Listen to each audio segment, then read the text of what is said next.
ধর্ম শিক্ষা করে কি হবে? ধর্ম শিক্ষা তো এটা তো ভিখারি বিদ্যা, ভিখারি বিদ্যা। যে আমাকে এই কথা বলেছিল, আমাকে যখন আব্বা বললেন যে মাদ্রাসায় পড়তে দেবো, সম্পর্কিত আমার এক দাদি বলেছিলেন, হ্যাঁ রে একরামুল, তোর ঘরে কি খাবার নাই?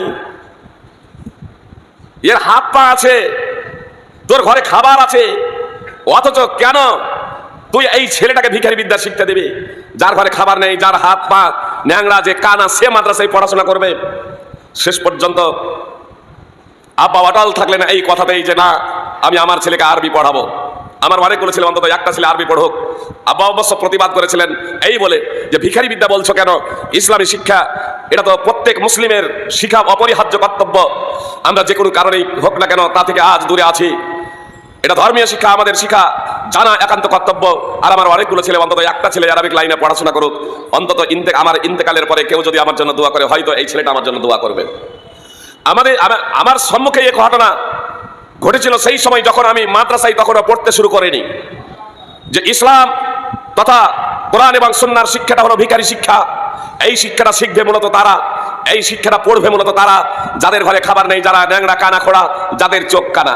হাফেজ বলতে এই জন্য অনেকেই আগে আমরা বুঝতাম যে হাফেজ, যখন কাউকে বলা হতো হাফেজ, তখন বলতাম কি ব্যাপার, আমাদের মতো এই চোখ খোলা আছে তবুও বলছে একে হাফেজ। মানে হাফেজ মানে আমাদের ধারণা মানে দুই চোখের অন্ধ, তো এটা দিব্যি চোখ। আমার পূর্বে শেখ আব্দুর রহমান আদিল আল মাদানী হাফেজউল্লাহ বক্তব্য রাখছিলেন, তিনি হচ্ছেন হাফেজ।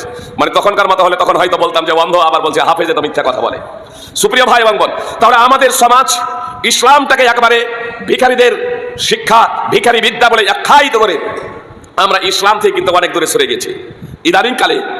ইদানিংকালে আমাদের যুব সমাজের মধ্যে কিছুটা চেতনা এসেছে। ফলে এই যে যুবক আপনারা দেখছেন, অনেক যুবকের মুখে আজকে দাড়ি গড়িয়েছে, তারা 5 ওয়াক্তের নামাজ পড়ে। কিন্তু যখন আমরা ছোট ছিলাম তখনই দেখেছি মসজিদে ওই বুড়োগুলো ছাড়া যুবকের কোনো অস্তিত্ব ছিল না। এখনো অনেক জায়গা আছে সুপ্রিয় ভাই এবং বোন, যেখানে ওই বুড়ো ছাড়া, 2-4-10 জন বুড়ো ছাড়া আপনার যুবকের অস্তিত্ব পাওয়া যায় না মসজিদে। আলহামদুলিল্লাহ, আমাদের এই শামসেরগঞ্জ বেল্টে অনেক যুবক এখন জেনারেল শিক্ষিত, দুনিয়াবী শিক্ষায় শিক্ষিত হওয়ার পরেও তারা 5 ওয়াক্তের নামাজ পড়েন, হালাল হারাম যাচাই বাছাই করে হালালটাকে গ্রহণ করেন। এর জন্য আপনাদের জানাই অশেষ ধন্যবাদ সুপ্রিয় ভাই এবং বোন। তাহলে আমরা মুসলিমরা প্রথমত আকীদাগত দিক থেকে আমাদের এই আমরা আকীদাগত দিক থেকে